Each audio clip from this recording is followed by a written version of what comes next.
Bienvenue dans le Greenletter Club, la chaîne qui décortique les grands sujets écologiques. Aujourd'hui, nous allons parler des projets d'exploitation minière au fond des océans. Cuivre, cobalt ou manganèse, une poignée d'industriels rêvent d'extraire ces métaux au fond des mers, perturbant la vie marine et menaçant le climat de la planète. D'où cette question, peut-on encore empêcher l'exploitation minière des fonds marins ? Pour y répondre, nous recevons Anne-Sophie Roux, représentante en France de l'ONG Sustainable Ocean Alliance, qui milite depuis plusieurs années pour interdire ces pratiques. Bonjour Anne-Sophie. Bonjour. Est-ce que tu peux te présenter rapidement et nous dire comment tu es venue à t'intéresser à la question du deep sea mining ? Oui, tout à fait. Donc, je m'appelle Anne-Sophie Roux, je suis activiste pour l'océan. Je représente en France une ONG qui s'appelle la Sustainable Ocean Alliance. J'ai aussi créé une entreprise qui s'appelle Tenaka, qui régénère les écosystèmes marins. Et j'en suis venue à la question de l'exploitation minière des fonds marins il y a bientôt 3 ans. À la base avec les scientifiques qui alertaient sur le sujet. Et en fait, ça me paraissait absolument absurde de voir que le sujet était très très peu connu du grand public. Il l'est encore trop peu.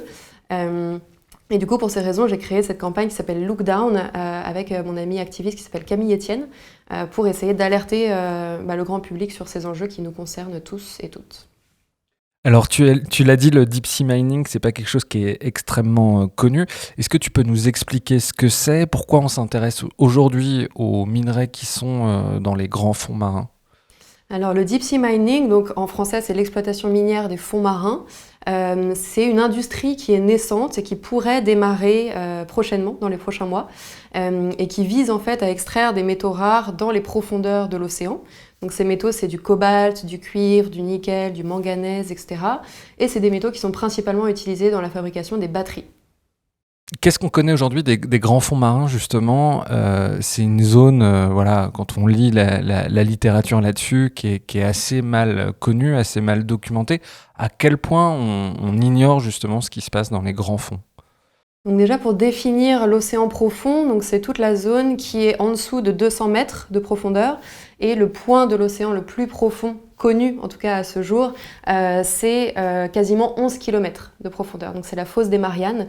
Et donc concrètement, il faut se représenter, si on mettait l'Everest au fond de l'océan, le pic ne dépasserait pas la surface. Donc c'est vraiment immense. Et c'est aussi le plus grand espace habitable de notre planète. 95% de l'espace habitable de notre planète, c'est l'océan profond. Donc en fait, c'est immense et c'est une partie, comme tu l'as dit, qui est très très peu explorée. Il y a moins de 20% des abysses qui ont été explorés. Et on a l'habitude de dire aussi qu'on a mieux cartographié la surface de la Lune que le fond de l'océan.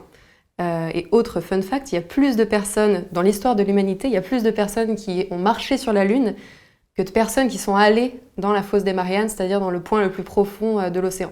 Donc en fait, c'est un écosystème dont on ne connaît très très peu de choses.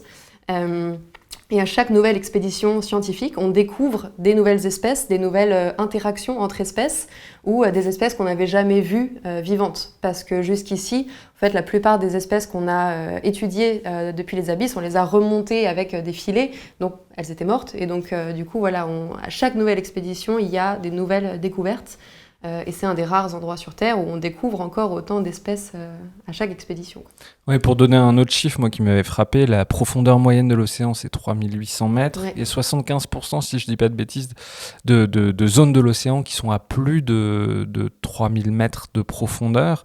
Et pour avoir une idée, c'est quand même des zones où à partir de 1000 mètres, on ne voit plus rien, où il n'y a plus de lumière, où il n'y a plus de bruit. Enfin, c'est un environnement quand même très particulier. Mmh, complètement. Et justement, ça, c'est le fait qu'il y ait plus du tout de lumière, donc c'est vraiment un environnement très, donc complètement noir, très froid aussi, avec une pression évidemment qui est énorme.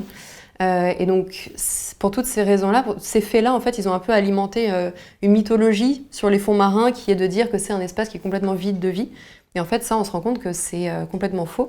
En fait, c'est un espace qui grouille de vie et c'est une biodiversité qui est extrêmement riche, extrêmement unique, extrêmement très peu résiliente aussi, c'est-à-dire que c'est une biodiversité qui s'est développée pendant des millions d'années dans des conditions relativement épargnés des impacts des activités humaines. Et concrètement, c'est des écosystèmes qu'on trouve nulle part ailleurs. Et donc, voilà, je conseille d'ailleurs à tout le monde de suivre des comptes sur les réseaux sociaux, des centres de recherche qui descendent dans les abysses. Et à chaque fois, les images sont absolument incroyables. C'est des espèces magnifiques de requins ou de poulpes bioluminescents. Enfin, c'est des choses juste absolument incroyables. Alors sur l'exploitation des fonds marins, il y a 3 types d'écosystèmes qui sont visés. Alors c'est un peu technique et on va sûrement parler plus des nodules polymétalliques qui sont vraiment le cœur de l'activité rêvée, fantasmée par les industriels. Est-ce que tu peux juste nous décrire ces 3 écosystèmes et quels sont les métaux qui intéressent les industriels dans ces 3 écosystèmes ? Ouais. Donc il y a 3, déjà il faut se représenter l'océan profond comme, donc déjà étant très vaste, on l'a déjà dit, mais qui est très diversifié en termes de morphologie, de géologie, etc. Donc c'est pas du tout des endroits plats et vides partout. Donc il y a le premier écosystème qui est visé, c'est ce qu'on appelle les plaines abyssales. Et donc c'est des plaines c'est des espaces relativement plats pour le coup, qui sont présentes entre 2000 et 6000 mètres de profondeur, sur lesquels il y a ces fameux nodules polymétalliques. Donc je pourrais rentrer plus en détail dans comment ces nodules se sont formés, etc., parce que c'est des histoires incroyables. Donc ça, c'est le premier écosystème et c'est celui qui est visé en priorité par les industriels miniers.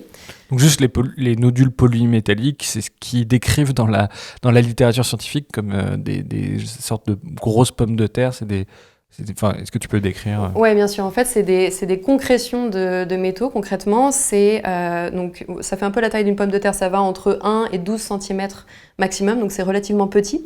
Et en fait, concrètement, c'est des oxydes de fer et des oxydes de manganèse qui sont vraiment des particules vraiment nanométriques. Donc c'est vraiment minuscules, qui en fait ont aspiré au fur et à mesure du temps les métaux qui sont présents à la fois dans l'eau, dans la colonne d'eau, et dans l'eau qui est présente dans les sédiments, donc dans la vase concrètement qui est sur le plancher océanique. Et en fait, au fur et à mesure du temps, ces oxydes aspirent, entre guillemets, les métaux qui viennent se coller et donc former ces concrétions, ces petites boules, ces petites pommes de terre. Et une donnée qui est assez incroyable, c'est qu'il faut 1 million d'années pour qu'on ait une concrétion de métaux qui soit entre une dizaine ou une centaine de millimètres. Donc en gros, c'est pas demain la veille qu'on refera des nodules polymétalliques, quoi. Il faut 1 million d'années pour avoir quelques millimètres de métaux concrétionnés.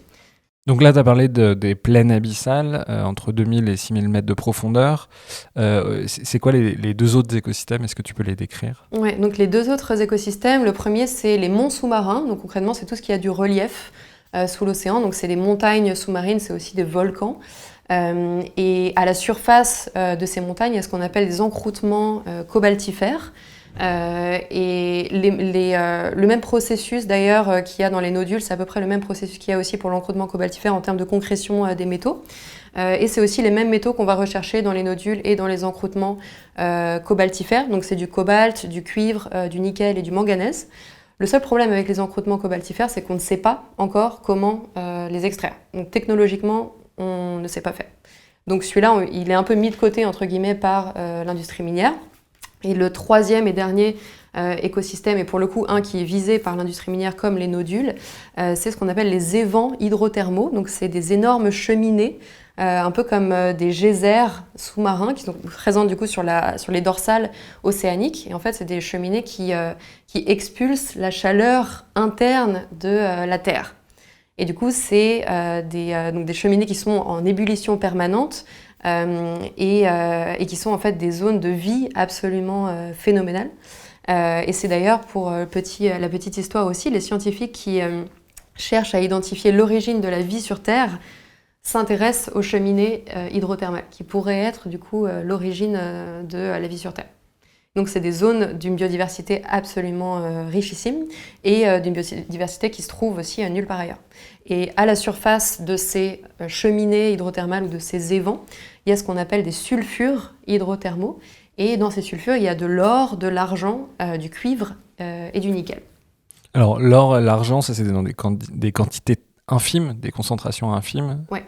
Dans tout, en fait, il y a un peu un fantasme, entre guillemets, autour de l'exploitation minière des fonds marins, un fantasme qui est bien alimenté par les entreprises minières, évidemment, qui dit que les fonds marins regorgent de métaux, que ça va sauver la planète, qu'on va pouvoir répondre à tous nos problèmes de transition énergétique avec ces métaux.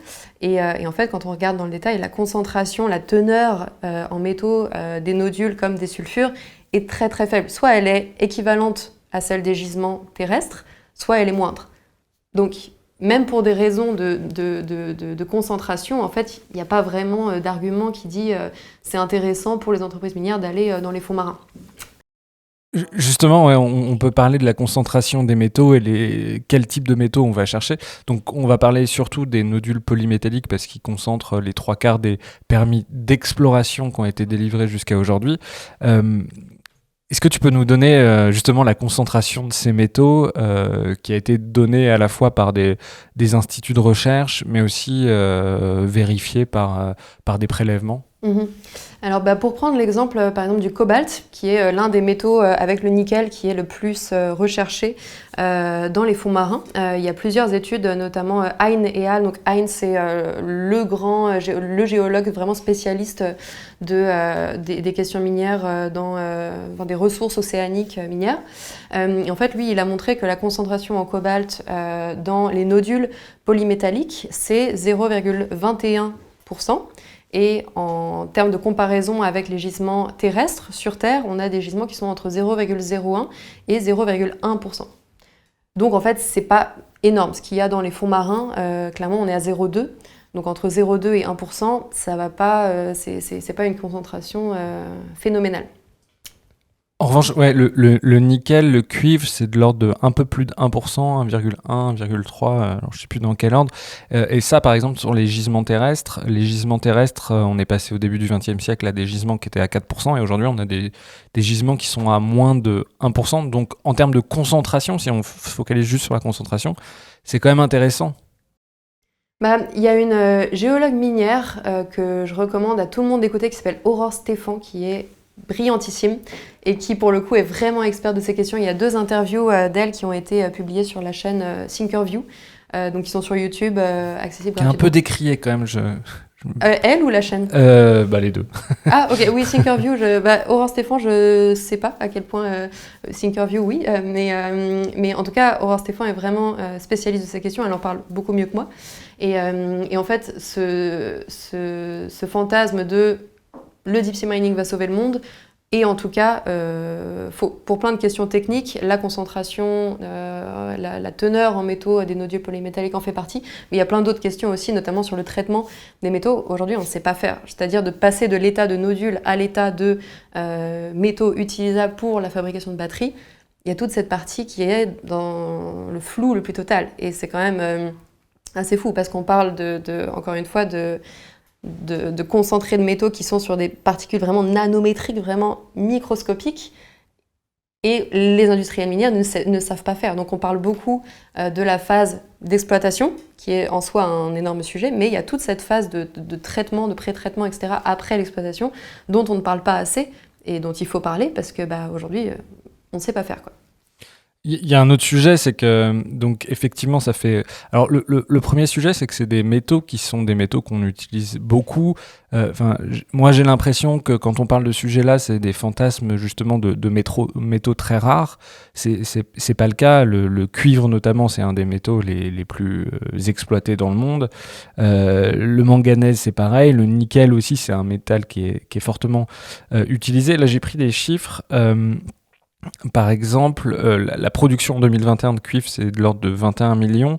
Et sur les 5 plus gros projets d'exploitation, on arrive à 118 000 tonnes dans les nodules polymétalliques. Ça veut dire que, en fait, dans les proportions, il n'y a pas tant de métaux. C'est des petits gisements aussi qu'on trouve dans les grands fonds. Alors, il y a plusieurs réponses à ça. Et évidemment, la teneur, c'est un peu la base de la question, parce que plus on a une teneur en métaux importante dans les nodules, moins on aura besoin de miner une grande surface, évidemment. Donc sur les nodules, en fait, cette teneur n'est tellement peu importante qu'il faudrait miner des surfaces gigantesques. de l'océan. Et ces surfaces, donc il y a des nodules, il y a des gisements miniers dans tous les bassins océaniques, dans l'océan Indien, l'océan Pacifique, l'océan Atlantique, mais c'est dans l'océan Pacifique que les gisements sont les plus abondants ou en tout cas les plus prometteurs pour les industries minières. Et du coup, il faudrait en fait miner des surfaces qui sont absolument gigantesques. Et il y a aussi une autre donnée qui est d'ailleurs donnée par l'Autorité internationale des fonds marins, dont on reparlera, l'AIFM, donc qui est cette entité qui encadre l'exploitation minière des fonds marins. Et c'est une donnée qui est beaucoup reprise dans les médias, par exemple, ou par les lobbies miniers, qui est 34 milliards de tonnes. On aurait 34 milliards de tonnes disponibles dans les fonds marins. 34 milliards de tonnes, c'est énormissime. Et en fait, cette donnée, qui vient quand même de l'AIFM, se base sur des statistiques. Donc, il n'y a aucune vérification concrètement. On ne sait pas concrètement ce qu'il y a. C'est juste une estimation basée sur des statistiques, c'est-à-dire des modèles mathématiques. Donc, c'est des choses qui sont très, très critiquables.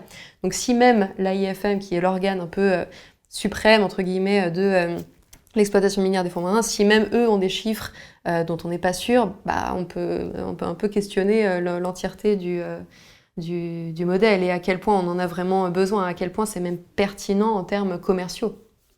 Tu as commencé à l'évoquer. Où est-ce qu'on trouve les zones les plus importantes en termes de gisement, celles qui suscitent l'appétit des industriels ? Donc la première zone, c'est dans l'océan Pacifique.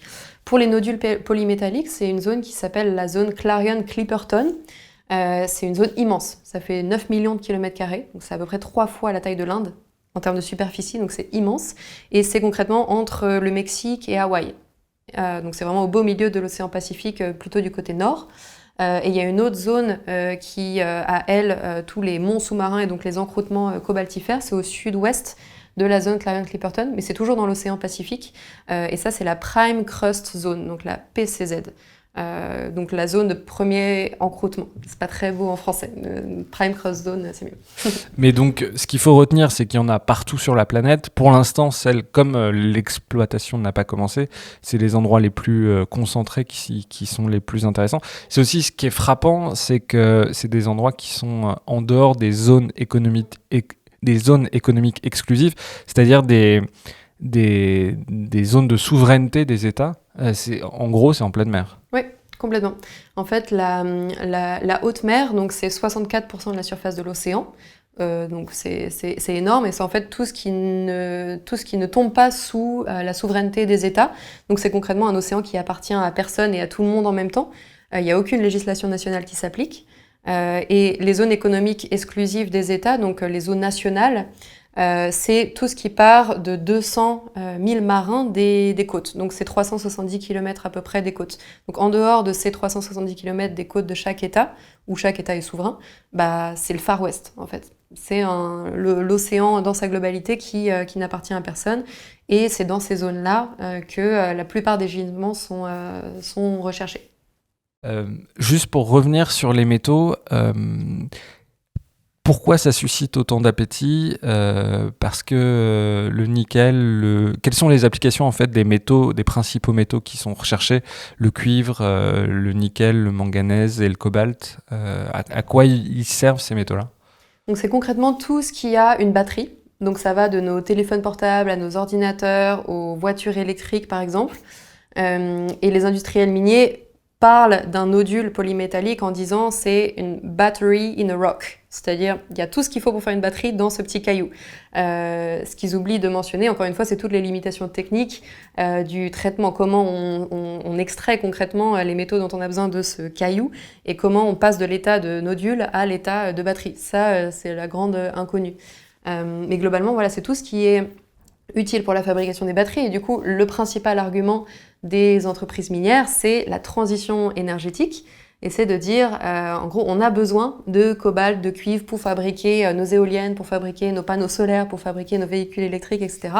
Et du coup, on n'a pas le choix que d'aller miner les fonds marins pour parvenir à nos transitions énergétiques, pour effectuer nos transitions énergétiques. Et ça, en fait, il y a plein de rapports indépendants qui démontrent que ce n'est même pas le cas.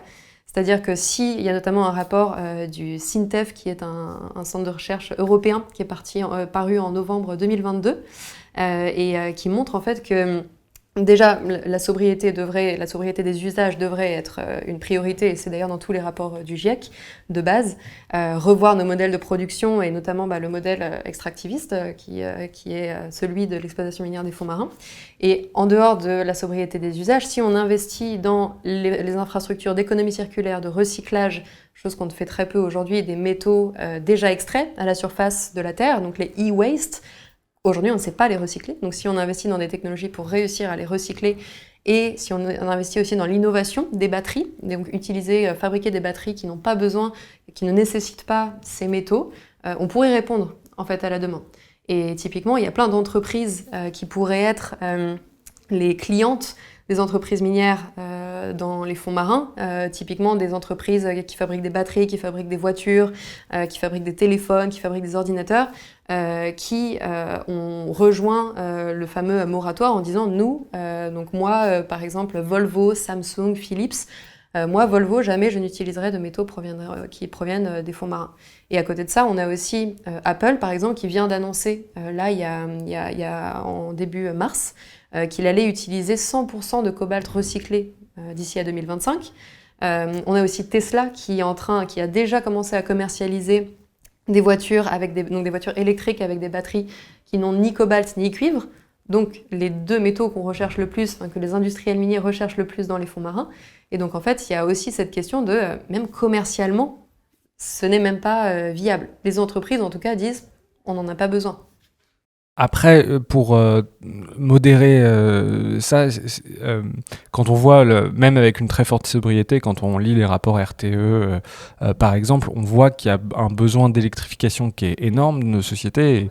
Et l'électrification, ça veut dire, par exemple, et principalement du cuivre, mais ça veut dire aussi après des batteries, tous ces sujets-là. Bon, après, on va pas rentrer dans le détail du recyclage parce que ça dépend de chacun des métaux.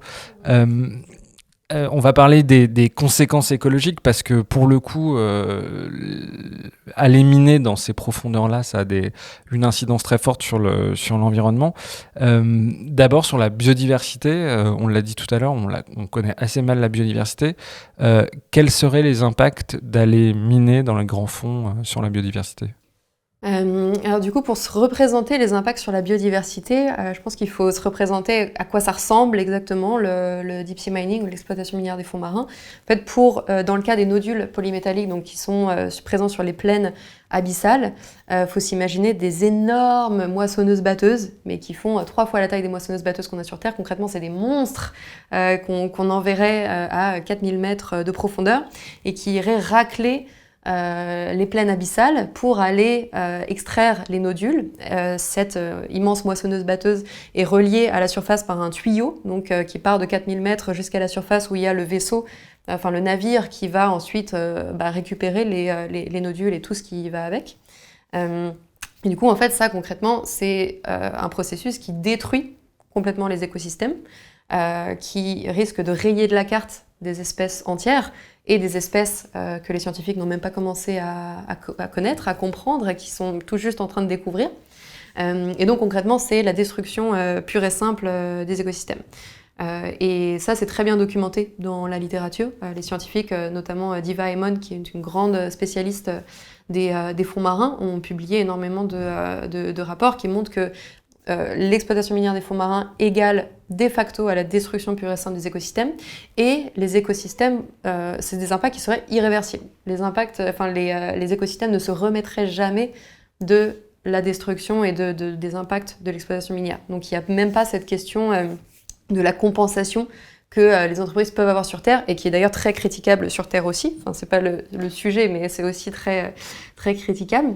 Et donc en fait, dans les fonds marins, ça n'existe tout simplement pas. On ne peut pas restaurer des coraux des grandes profondeurs, on ne peut pas réparer les dommages. Les dommages seraient irréversibles sur la biodiversité. Alors on a tendance à penser que dans les grands fonds, on pense naturellement aux grands calamars, à ces espèces qui sont habitués à vivre dans le noir et donc souvent sont pas très jolis. Et donc on se dit bon, c'est pas forcément très grave.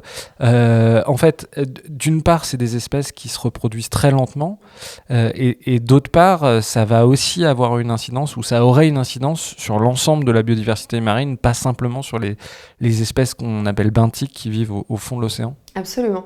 Donc c'est vrai que les espèces des abysses souffrent un peu de cette... elles sont globalement assez laides. Une exception faite quand même du poulpe Dumbo. Je ne sais pas si vous tapez sur Google, le poulpe Dumbo, c'est quand même la créature la plus mignonne que vous verrez du monde. C'est une mini poulpe avec des yeux énormes et puis des oreilles, donc qui justifie son nom, avec lesquelles il se propulse. Enfin bref.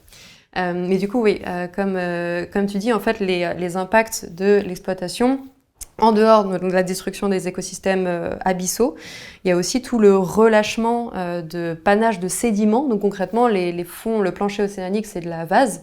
Et en fait, avec l'action des machines, toute cette vase est remise en suspension dans la colonne d'eau.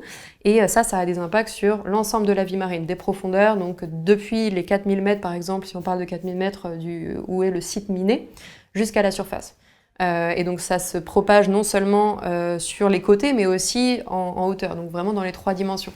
Et donc toutes les espèces migratrices, typiquement il y a un rapport qui est sorti récemment sur l'impact sur les cétacés, et l'impact est désastreux. Et donc tout ça en raison des panaches de sédiments, mais aussi en raison de toutes les pollutions engendrées par les machines.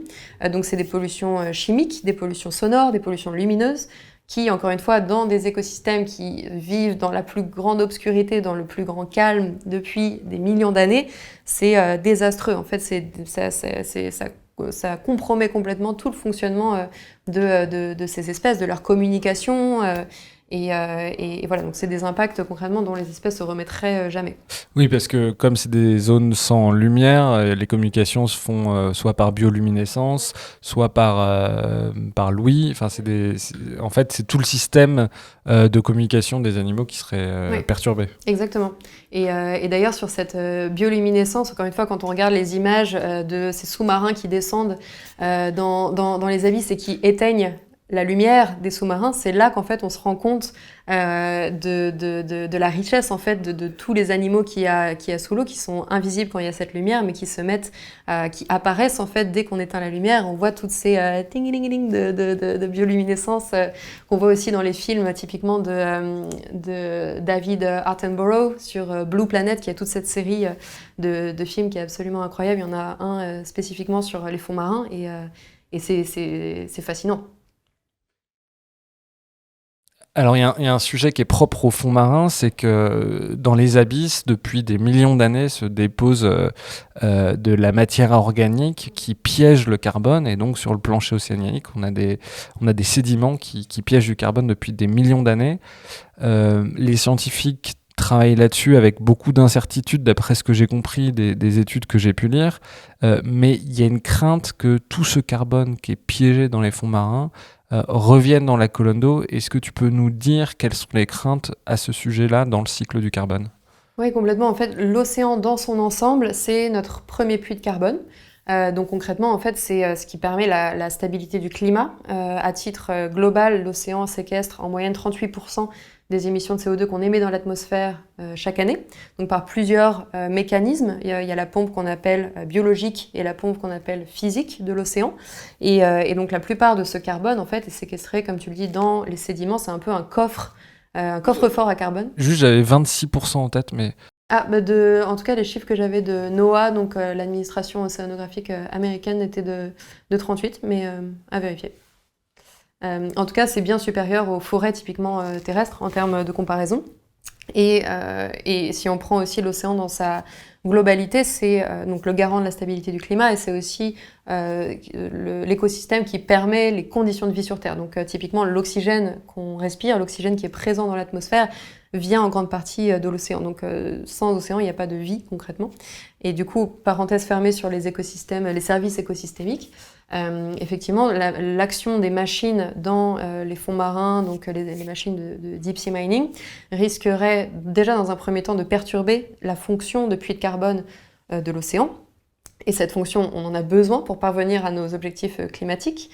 Clairement, l'océan profond, c'est notre plus grand allié pour atteindre nos objectifs climatiques et aussi pour rester en dessous de la barre, la fameuse barre des 1,5 degrés, et donc limiter en fait le réchauffement. Donc concrètement, c'est un impact qui nous concernerait tous et toutes à l'échelle industrielle, à l'échelle globale.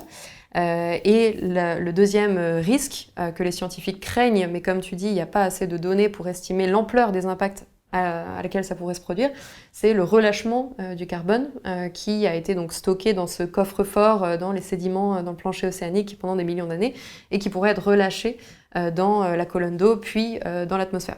Et donc ça, concrètement, c'est une bombe climatique à retardement. Donc il y a des impacts à la fois sur la biodiversité et à la fois sur le climat, qui sont bien documentés. Le problème pour les impacts climatiques, c'est qu'il n'y a pas assez de données pour estimer l'ampleur de ces dégâts. Mais justement, en raison de ce manque de connaissances, c'est justement en raison de ce manque de connaissances que les scientifiques disent qu'il faut faire prévaloir le principe de précaution. C'est clairement un des cas d'études où il doit s'appliquer, quoi. Je vais lire une étude que j'ai lue hier soir de Dartwood et Hall en 2020. Nous estimons que l'océan stocke 2322 milliards de tonnes de carbone dans le premier mètre de la couche sédimentaire, avec 79% de ces sédiments stockés dans la zone abyssale. Cette estimation fait de l'océan le réservoir de carbone le plus important de la planète, avec 1,75 fois plus de carbone que ce que l'on peut retrouver dans les sols terrestres. L'auteur principal de l'étude précise que c'est des données hyper conservatrices, que c'est probablement beaucoup plus, mais 2322 milliards de tonnes de carbone, il faut multiplier par 3,6 pour avoir le nombre de tonnes de CO2, donc ça fait en gros 8 milliards de tonnes de 8 000 milliards de tonnes de CO2. Quand on sait qu'on émet, nous, chaque année, les hommes, 40 milliards de tonnes de CO2, c'est des chiffres qui sont complètement gigantesques. Qu'est-ce que vous disent les scientifiques sur ces sujets-là ? Est-ce que tu as pu en discuter avec eux ? Est-ce que c'est vraiment une crainte très forte ? Bah oui, complètement oui. Et l'un des principaux arguments qui est avancé par les scientifiques, c'est que déjà, compte tenu de notre état d'avancement assez maigre pour atténuer la crise climatique, on ne peut pas se permettre de perdre l'océan profond, c'est-à-dire de risquer de perturber cette fonction de puits de carbone. En fait, ce serait complètement se tirer une balle dans le pied, voire se condamner l'humanité et nos chances de pouvoir parvenir à nos objectifs climatiques. Donc déjà, pour cette première raison, il faut empêcher le début de l'exploitation minière des fonds marins à l'échelle industrielle, donc vraiment pour préserver les avantages climatiques de l'océan et de l'océan profond. Et après, que ce soit pour les impacts climatiques comme pour les impacts en termes de biodiversité, en fait, l'un des principaux arguments, et qui est un peu irréfutable de la part des scientifiques, c'est de dire on n'a pas assez de données scientifiques pour avoir une baseline, c'est-à-dire un état de référence, un état zéro de l'écosystème. Donc, à partir de là, comment est-ce qu'on peut mettre en place une mesure d'impact, une étude d'impact, sachant qu'on n'a même pas assez de données pour avoir cet état initial ? Et du coup, en raison de ce manque de connaissances, il faut absolument appuyer sur le bouton pause pour l'exploitation et justement privilégier l'exploration scientifique. Il faut investir dans la recherche, dans le développement des technologies, pour aller dans les profondeurs et pour étudier les mécanismes de puits de carbone, pour étudier les espèces qui vivent dans les profondeurs, etc. En fait, le principe de précaution vraiment s'applique parfaitement dans ce cadre-là. C'est l'immense majorité des scientifiques qui s'opposent à l'exploitation des fonds marins. C'est une question. Moi, j'ai vu qu'il y avait une pétition avec plus de 700 scientifiques qui demandaient un moratoire. La communauté scientifique, elle est unanime sur ce sujet ? En tout cas, la communauté scientifique indépendante de l'Autorité internationale des fonds marins et des entreprises minières, etc., oui, est complètement unanime. On va parler plus maintenant de la partie politique. Où est-ce qu'on en est ? Alors, il y a une autorité qui plane, et dès qu'on aborde le sujet des fonds marins, on pense à cette autorité de régulation qui est une autorité onusienne. Est-ce que tu peux nous expliquer son histoire, comment elle fonctionne, et voilà, quelle est cette autorité qui régule les fonds marins ? Donc cette autorité, c'est l'autorité internationale des fonds marins, donc AIFM en français, en anglais c'est International Seabed Authority, donc ISA. Et donc globalement c'est une entité onusienne qui a été créée en 1994 et qui est basée à Kingston, donc en Jamaïque. Et en fait cette entité, donc, qui existe depuis bientôt 30 ans, elle a un double mandat qui est en soi complètement contradictoire. C'est-à-dire qu'on lui demande des choses qui sont complètement inconciliables. On lui demande d'un côté d'encadrer l'exploitation minière des fonds marins, donc d'ouvrir la voie à l'exploitation minière des fonds marins, et de l'autre, on lui demande de protéger l'océan pour le bien commun de l'humanité. Et en fait, c'est ces deux objectifs qui sont complètement irréconciliables, parce que en fait, il n'y a pas d'organisme, notamment scientifique, indépendant de l'AIFM qui peut s'assurer du respect de cette deuxième partie du mandat qui est de protéger l'océan pour le bien commun de l'humanité. Et donc en fait, ça pose plein de questions et plein de problèmes institutionnels qui sont aussi pointés du doigt par les scientifiques et qui sont aussi une des raisons qui sont avancées par les scientifiques pour demander une pause concrètement sur l'exploitation.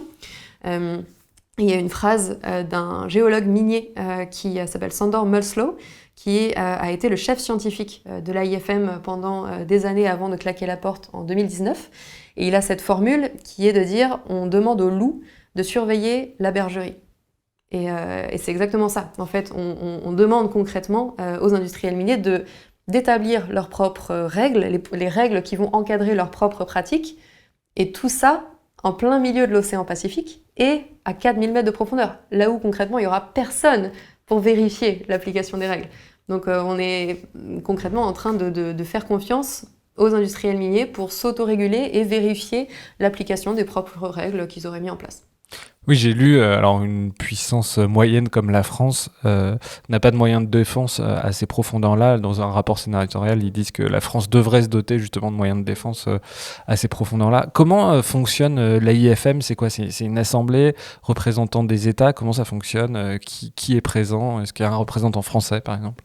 Alors donc l'AIFM, elle est composée de 167 États membres, plus l'Union européenne. 168 si on compte l'UE. Qui font tous partie de l'Assemblée générale de l'AIFM, qui se réunit une fois par an. Et au sein de ces 167 États, il y a une petite poignée d'États, 37 États, qui font partie du Conseil de l'AIFM. Le Conseil, c'est un peu l'organe exécutif, et c'est ce Conseil qui édicte les règles, qui édicte le code minier, donc tout le cadre réglementaire qui encadrerait les entreprises minières. Et donc, cette poignée d'États, ces 37 États dont la France fait partie, ont ce pouvoir d'édicter le code minier et de faire en sorte qu'il soit le plus rigoureux possible. Le problème qui est avancé par les scientifiques, c'est encore une fois celui du manque de données scientifiques pour établir une base, une baseline, un point de référence. Et du coup, c'est pour ça qu'il y a de plus en plus d'États qui appellent à un moratoire. C'est le moratoire qui est demandé par les scientifiques et qu'on peut instaurer au sein de l'AIFM. C'est complètement faisable, contrairement à ce que les entreprises minières disent. Et donc ces 37 États, c'est qui ? Ils sont choisis comment en fonction de la taille de leur domaine maritime ? On sait que par exemple la France a un domaine, je crois que c'est le deuxième plus grand domaine maritime mondial, grâce ou à cause des outre-mer avec 11 millions de kilomètres carrés. Comment ça fonctionne cette assemblée ? C'est du coup des décisions qui sont prises à la majorité de ces 37 États ? Alors déjà, les États qui sont présents à l'AIFM, qui sont représentés à l'AIFM, c'est tous les États qui ont ratifié ce qu'on appelle UNCLOS, c'est-à-dire la Convention des Nations Unies sur le droit de la mer, ou la Convention de Montego Bay, qui est justement en Jamaïque, qui a été signée en 1982. Et en gros, c'est tous les États qui ont ratifié cette convention qui ont une voix au chapitre à l'AIFM. Donc typiquement, les États-Unis n'ont jamais ratifié UNCLOS, et donc ça fait qu'ils n'ont pas de vote, ils n'ont pas de poids à l'AIFM, et pourtant ils ont la plus grande aire maritime, la plus grande surface d'air maritime. Donc la France vient en deuxième après les États-Unis en termes de surface. Et du coup, c'est tous les États qui ont ratifié cette convention. Et ensuite, le système de votation, c'est vraiment d'une complexité sans nom. Mais globalement, ça fonctionne par sous-commission au sein du Conseil de l'Autorité internationale des fonds marins. Et donc, c'est des commissions qui sont en fait des groupes un peu d'États qui sont à la base des groupes, des associations un peu stratégiques, mais d'une année sur l'autre, il peut y avoir des États qui bougent de commission en commission. Et donc, ça fait qu'il y a... et donc, au sein de chaque commission, il faut une majorité absolue pour qu'une proposition soit adoptée par la Chambre, par la Commission. Et du coup, ça fait qu'il y a une question du nombre d'États, mais il y a aussi une question stratégique. Et typiquement, pour prendre un exemple, l'Italie, cette année, donc en 2023, elle rejoint la Chambre, donc la Commission de la Chine, la Russie et le Royaume-Uni, qui sont les 3 États qui poussent le plus pour l'exploitation minière des fonds marins. Et donc en fait, si l'Italie s'oppose, elle peut bloquer la Chine, la Russie et le Royaume-Uni. Donc l'Italie a une position hyper stratégique, pour prendre cet exemple, mais il y en a plein d'autres. Justement, quelles sont les positions des grandes puissances sur cette exploitation des fonds marins? Il y a des puissances qui poussent à l'exploitation, d'autres qui essayent de freiner. Quel est l'équilibre? Déjà, on arrive aujourd'hui à un équilibre, mais qui s'est créé que très récemment, parce que avant juin 2022, concrètement, il n'y avait personne qui s'opposait à l'exploitation minière des fonds marins. Aujourd'hui, on a cette poignée de 14 États qui se sont positionnés officiellement pour empêcher le démarrage de l'exploitation minière des fonds marins. Et c'est un groupe de 14 États qui est parti des États du Pacifique, donc notamment les Palau, Samoa, Fidji et les États fédérés de Micronésie, et qui sont donc, encore une fois, les États qui seraient les premiers directement impactés par l'exploitation minière des fonds marins. Donc c'est aussi pour ça que ce sont les premiers à s'être manifestés, positionnés pour un moratoire. Et du coup, de cette base, donc, on a donc Palau, Samoa, Fidji, Micronésie, on a aussi Costa Rica, Équateur, Chili, Espagne, Nouvelle-Zélande, Allemagne, Panama, France, et récemment, on a eu Vanuatu et la République dominicaine. Donc ça, c'est ce groupe d'États qui s'est positionné à l'AIFM en disant « Nous, on refuse le démarrage de l'exploitation minière des fonds marins ». Donc ça, c'est ce groupe d'États qui s'est positionné officiellement. Ensuite, on a aussi toute une myriade d'autres États qui, sans prononcer le mot de moratoire, émettent des doutes sur le fait que est-ce que vraiment c'est une bonne idée, est-ce que vraiment on est prêt à démarrer l'exploitation minière des fonds marins. Et donc ces pays, typiquement, c'est la Belgique, la Suisse, le Portugal, le Brésil, la Jamaïque aussi, qui est pourtant le pays hôte de l'AIFM. Donc c'est intéressant d'aller voir se positionner. Donc ça, c'est un peu le côté contre et le côté indécis, un peu sur la sellette. Et du côté pour le coup, on a la Chine et la Russie, qui sont les 2 plus grosses puissances qui poussent pour que l'exploitation ait lieu. On a aussi le Royaume-Uni en Europe, la Norvège, qui a aussi une position particulière parce qu'elle est en train en ce moment d'ouvrir des consultations publiques pour ouvrir la voie à l'exploitation dans les eaux norvégiennes. Et donc là, concrètement, la Norvège fait ce qu'elle veut dans les eaux norvégiennes. Donc là, personne n'a de poids, si ce n'est les Norvégiens et les Norvégiennes. Et du coup, la Norvège a cette position un peu particulière. Mais voilà, l'échiquier, il se fait un peu comme ça. Et globalement, la vague des pays qui se positionnent contre est vraiment grandissante depuis quelques mois, depuis juin 2022. Jusqu'à présent, donc tu l'as dit, on n'a pas eu d'exploitation de ces zones-là. Il y a eu en revanche une trentaine de permis d'exploration. Est-ce que tu peux nous expliquer comment ça fonctionne, à qui sont octroyés ces permis d'exploration, à quoi ils servent?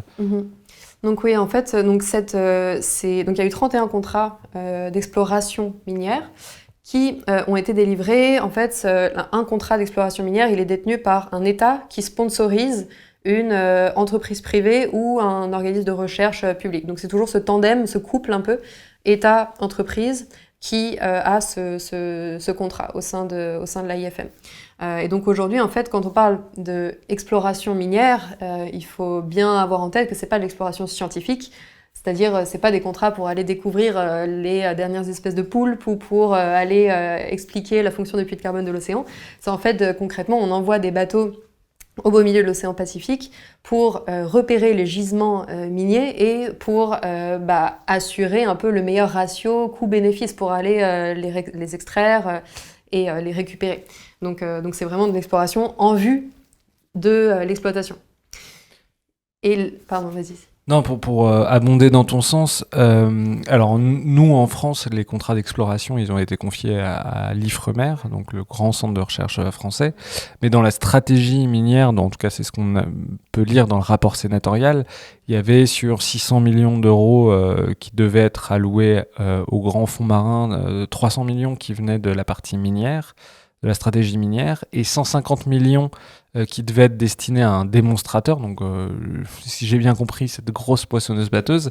Ouais. Ça a été abandonné pour la France, mais c'est ça, cette idée qu'il y a derrière l'exploration, c'est vraiment d'aller voir ce qu'on peut aller chercher comme ressources. Exactement. C'est vraiment ça le principe. Et en fait, donc jusqu'ici, il y a toute cette phase d'exploration qui pourrait se transformer en phase d'exploitation, c'est-à-dire les contrats d'exploration minière pourraient se transformer en contrats d'exploitation minière à partir de juillet 2023. Et ça, c'est en raison de l'activation d'une clause au sein de l'AIFM, donc qui est encore une fois régie par la Convention des Nations Unies sur le droit de la mer. Cette clause, elle s'appelle la règle des 2 ans. Et elle a été activée par une entreprise minière canadienne qui s'appelle The Metals Company, sur laquelle on reviendra, qui s'appelle TMC pour les intimes, et qui est sponsorisée par un État insulaire du Pacifique qui s'appelle Nauru, qui est une toute petite république de 10 000 habitants au milieu du Pacifique Sud. Et en fait, eux, ils ont activé cette loi en juillet 2021.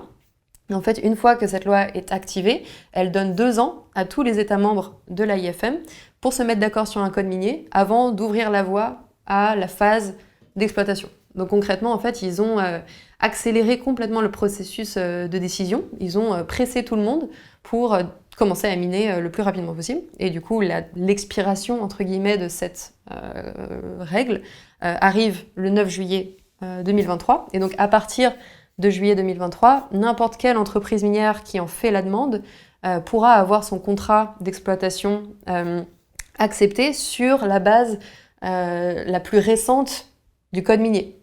Donc concrètement, ce que ça veut dire, c'est que là, le code minier, il n'est pas du tout fini. Et concrètement, 2 ans, c'est bien trop court pour établir un code minier qui soit vraiment solide, étant donné le manque de connaissances scientifiques qu'on a. Et donc en fait, ce que ça veut dire, c'est qu'on va concrètement ouvrir la voie à l'exploitation sans règles, sans cadre réglementaire vraiment rigoureux. Donc concrètement, on part YOLO, on a un apprenti sorcier au fond de l'océan. Ce qui paraît pas être une super idée. Et donc à partir de juillet 2023, ça veut dire que The Metal Company va pouvoir lancer l'exploitation. Ça veut dire aussi qu'il y a d'autres entreprises qui vont pouvoir aller miner un peu où elles le veulent à partir du moment où elles ont un contrat d'exploitation. Oui, exactement. N'importe quelle entreprise minière qui en fait la demande. Après, il y a juste TMC, The Metals Company, qui a dit publiquement qu'elle le ferait. Donc c'est la seule qui en parle publiquement, qui dit « Nous, The Metals Company, on va déposer notre demande d'approbation du plan de travail, donc du contrat d'exploitation à partir de juillet. » Ils ont dit qu'ils ne le feraient pas en juillet, mais entre juillet et novembre, concrètement dans les mois qui vont suivre juillet. Et ouais, ce contrat pourrait être accepté en l'absence de code minier rigoureux. Donc The Metal Company, c'est une entreprise canadienne, c'est une trentaine de personnes, 31 si je dis pas de bêtises, donc c'est une petite entreprise. Qui sont les industriels ? Est-ce que derrière il y a des multinationales ? Moi, en lisant dans la littérature, on voit certains noms revenir, Glencore, mais d'autres. Voilà, qui sont les industriels qui regardent ça vraiment de près, ces questions-là ? Déjà, ils sont pas nombreux. C'est vraiment une petite poignée de personnes, d'entreprises, etc. Donc The Metals Company, c'est un peu la plus connue. C'est celle qui a fait le plus les grands titres des journaux.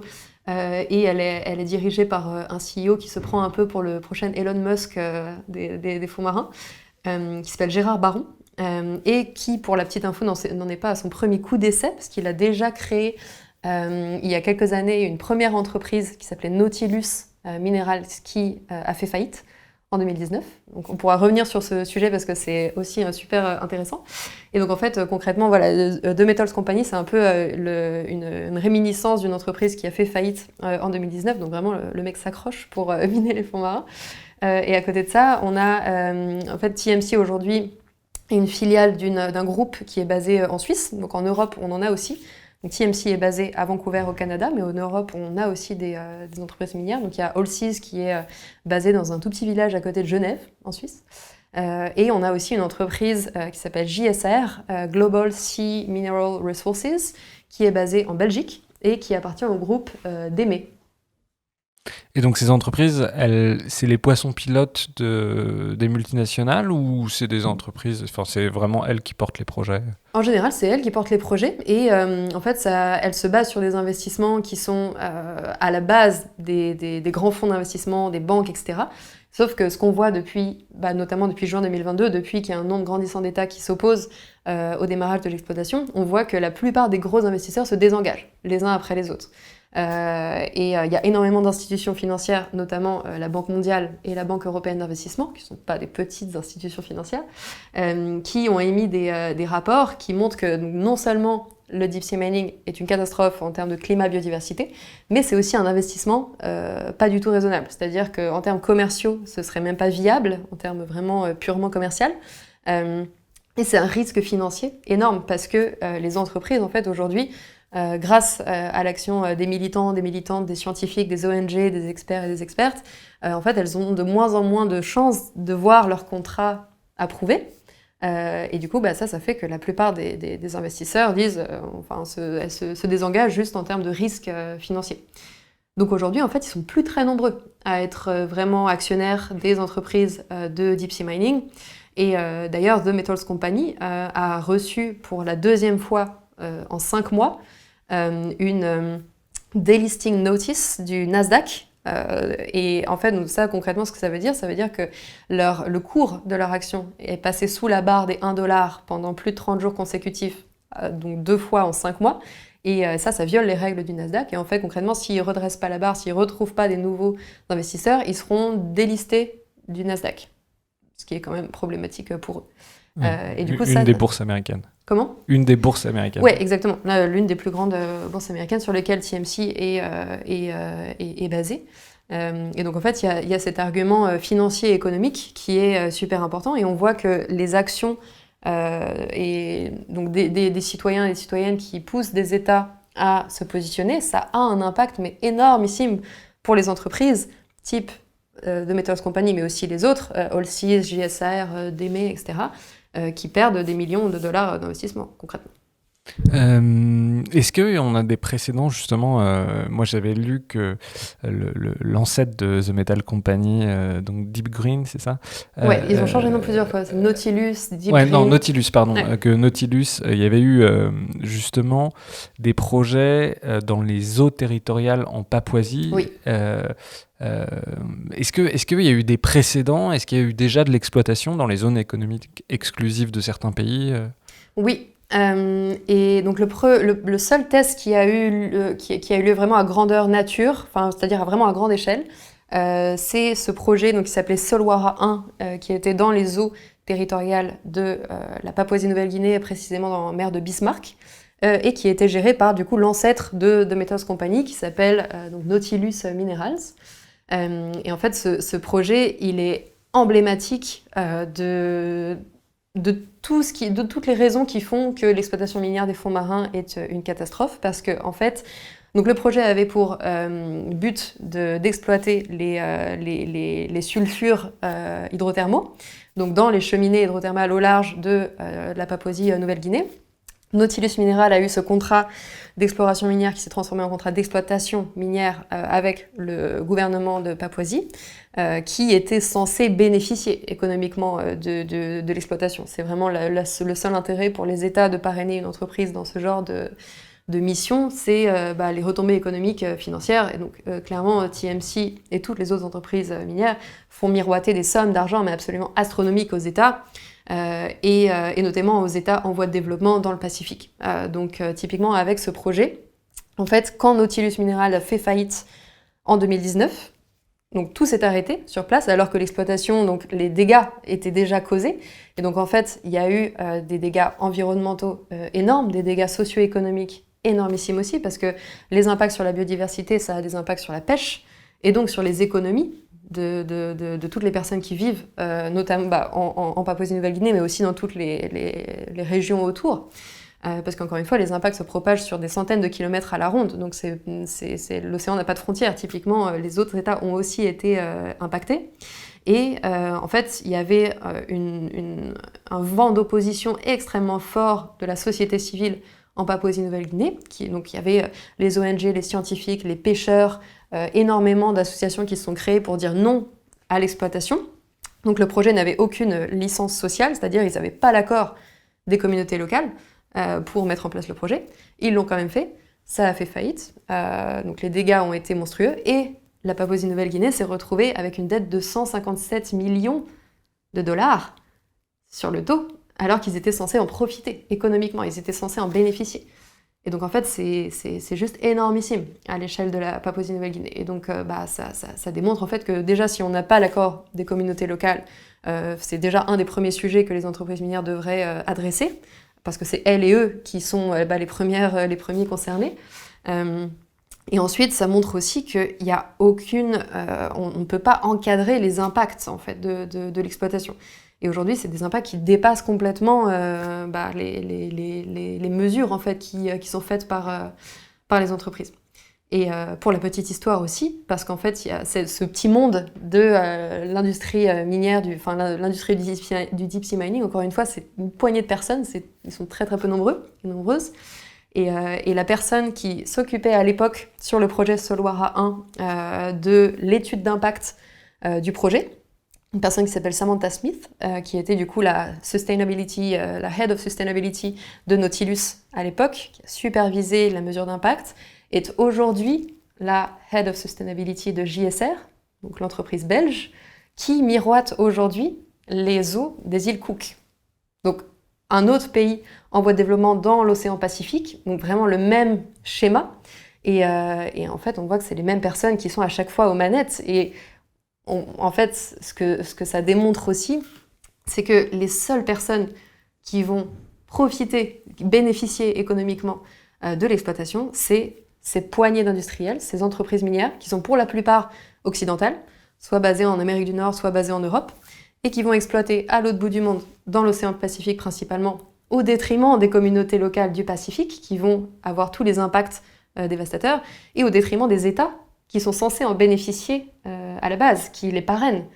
Donc en fait, il y a aussi cet aspect néocolonialiste qui est assez impressionnant et qui devrait interpeller en fait au même titre que les autres, que l'ensemble des impacts biodiversité, climat, etc. C'est un gros sujet, quoi. Peut-être une dernière question. Est-ce qu'il y a un sujet qui te semble particulièrement important sur cette question du deep sea mining et qu'on n'aurait pas abordé ? En dehors déjà de tous les sujets du manque de transparence, de corruption, encore une fois, on parle de notre plus grand stabilisateur de notre climat, on parle de notre plus grand allié pour parvenir à nos objectifs climatiques, et on a cette poignée d'individus qui discutent entre des portes closes de manière très opaque et qui n'aiment pas du tout qu'on aille mettre en lumière ce qu'ils font et ce qu'ils disent.